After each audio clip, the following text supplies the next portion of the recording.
Hello everybody and welcome to the Code School. In this video, we will discuss a very important and common interview question which is not just limited to Amazon, but a lot of other companies seem to love asking this, like Google, Facebook, Microsoft, LinkedIn, Adobe, Samsung, or any company you can think of. There are high chances that you will be asked this question in any of the technical rounds. I have myself asked it a lot of times in the interviews that I have taken, and I've worked from very small companies to FANG companies as well. So I can tell you this is a very common question at every place you will go. So let's not waste any time and discuss how we can solve this, and then we will see how we can code the solution.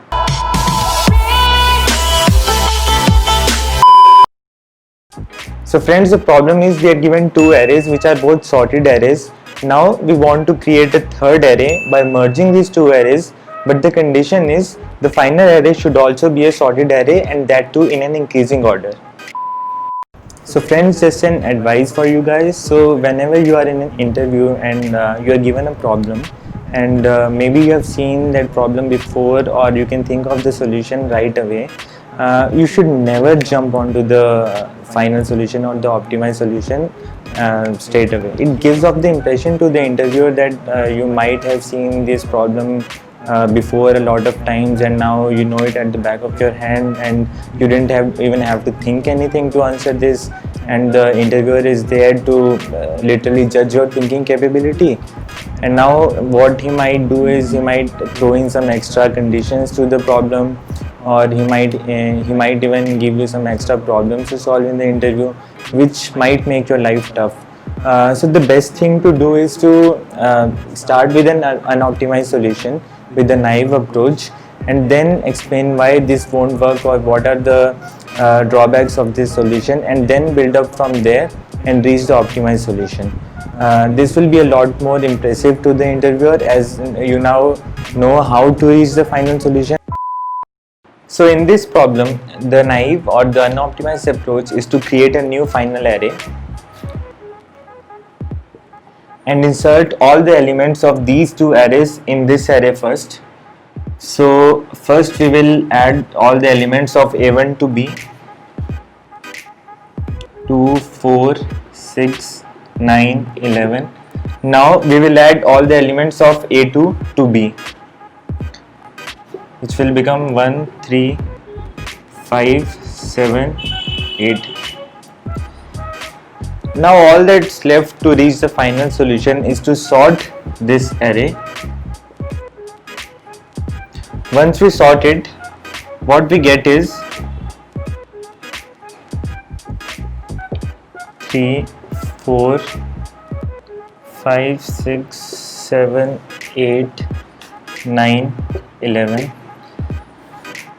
And this is what we require as the final solution. So now let's calculate the time complexity of this solution. So first, this is the first step that we do, and this is the second step that we do. In the first step, we just insert all the elements one by one into this final array.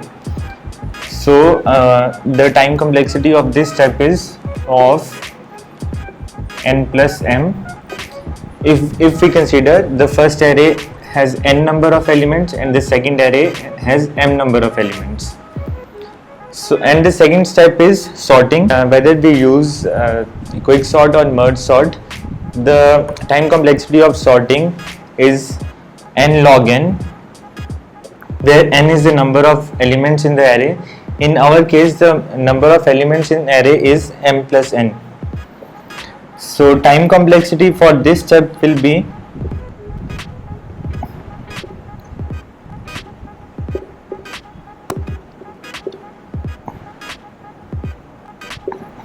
now we add both these time complexities,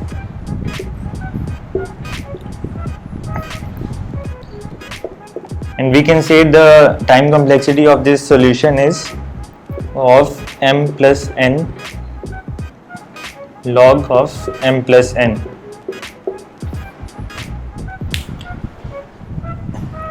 Now friends, I would suggest you pause this video at this point and think, is there any way to reduce this time complexity using the conditions we have in the problem? Welcome back friends. If you were able to think of the solution, then great. If not, there's nothing to worry. This is exactly what the video is for. So let's see how we can reduce the time complexity in this case. So friends, generally whenever we are talking about reducing the time complexity, it generally means to bring it one step down. Like if it's already at of n cube, then our target should be to bring it to of n square or of n log n. If it's already at n square, then our target should be to bring it to of n log n or of n. If it's already at of n log n, then we should be targeting of n. If it's of n, then we should be targeting of log n or of or constant time. So in our case, we already have our time complexity at n log n. So we should be initially targeting to bring it to of n. So in this case, we will be using something called two-pointer approach to reduce the time complexity. So as the name suggests, there will be 2 pointers. So one pointer will be at the beginning of the first array and the second will be at the beginning of the second array.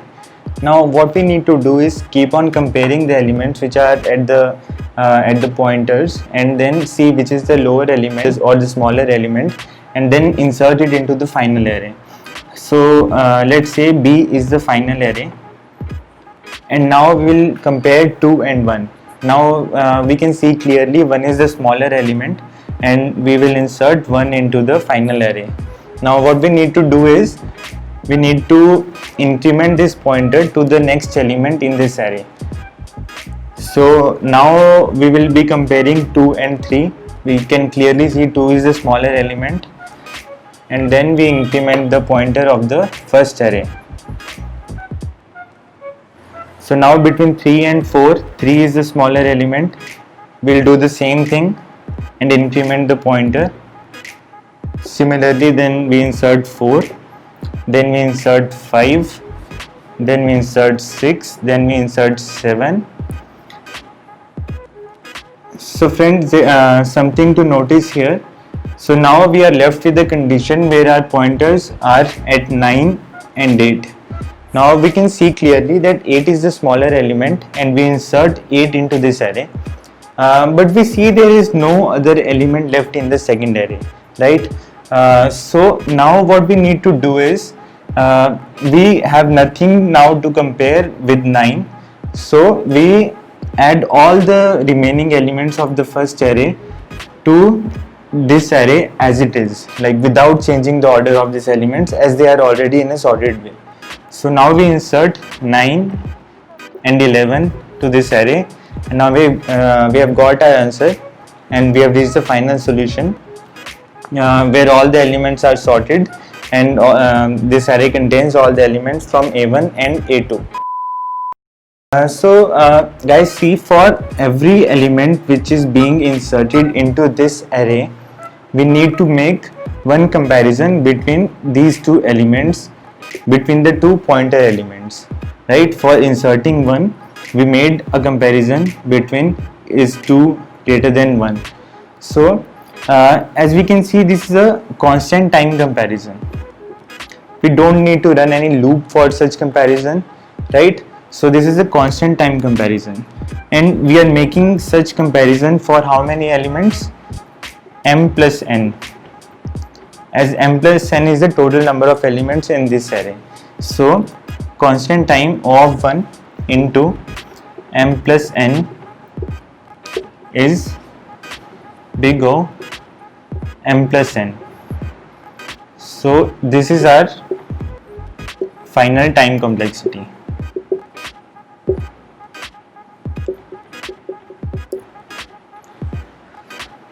So friends, we have been able to reduce our time complexity from m plus n log of m plus n to of m plus n. Now let's see how we can code this solution.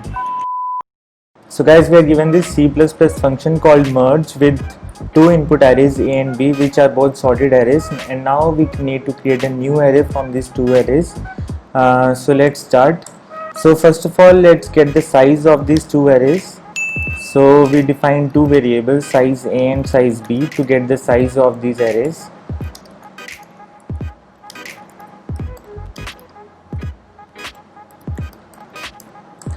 And now what we need to do is, guys, we talked about creating the two pointers. So we need to create two pointers for these two arrays and initialize both of them to 0.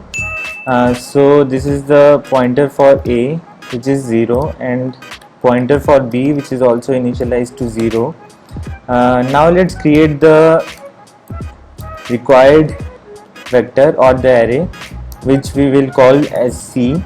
As discussed, we will be comparing all the elements of A and B and at the pointer elements, and then we will be pushing those values to C.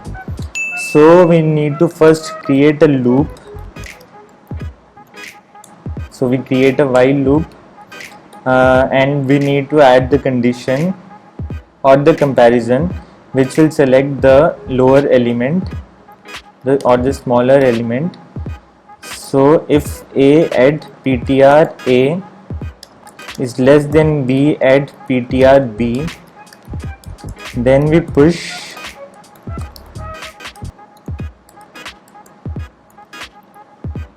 the element at the A pointer, and this is something very important, and we need to increment this pointer, otherwise the code will be running in an infinite loop. And the other condition, else we push back the element at B pointer and we increment the pointer for B. And now to prevent this loop from running in an infinite loop, we need to add the condition when this will break. So this will break when either the pointer at A becomes greater than the pointer greater than or equal to the pointer at the size of A, or the pointer at B becomes greater than or equal to the size of B. If any of these conditions hold true, then we need to break the loop. And now guys, so we have compared the elements, and now one of these arrays is totally into C, and now we need to insert the remaining elements of the other array into this array C. For that we need to run two loops.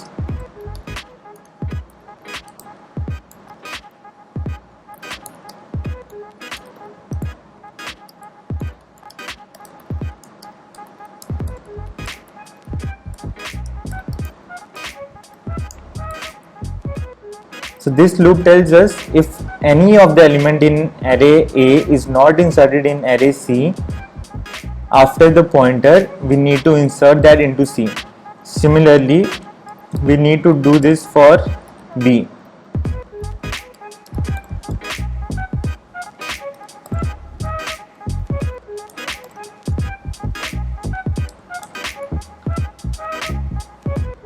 So now we are sure that any of the elements which was left from the while loop and not inserted into C is now inserted into C, and the total number of elements in C is equal to the number of elements in A plus the number of elements in B.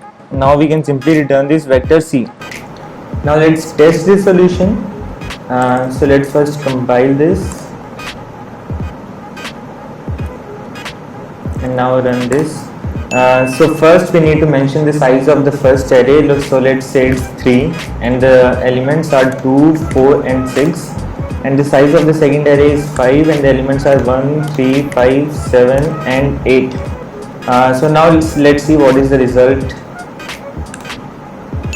Okay, so A was the first array and B was the second array, and now we have got C, which is 1, 2, 3, 4, 5, 6, 7, 8.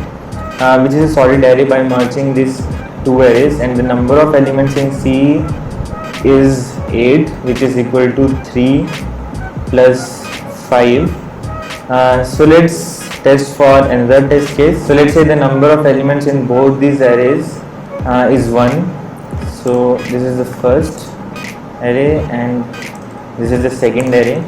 Okay, now we have got 4 and 7, which is also correct. So we can say that our solution is working fine.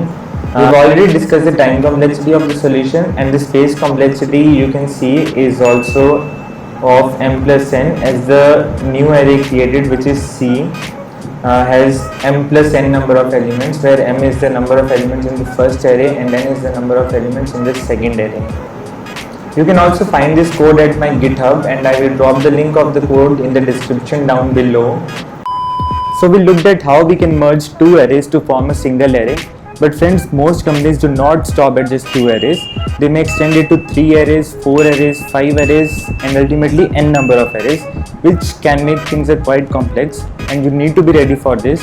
In the next part of this video, we will see how we can do this for n number of arrays using a very interesting data structure, which is going to help you to solve a lot of other problems as well. So stay tuned for the next part. So guys, if you like this video, do not forget to hit the like button below, and for more such videos, hit the subscribe button. If you have any kind of feedback or any questions, do comment in the comment section. I'll make sure I reply to all your comments. So till next time, goodbye and keep practicing.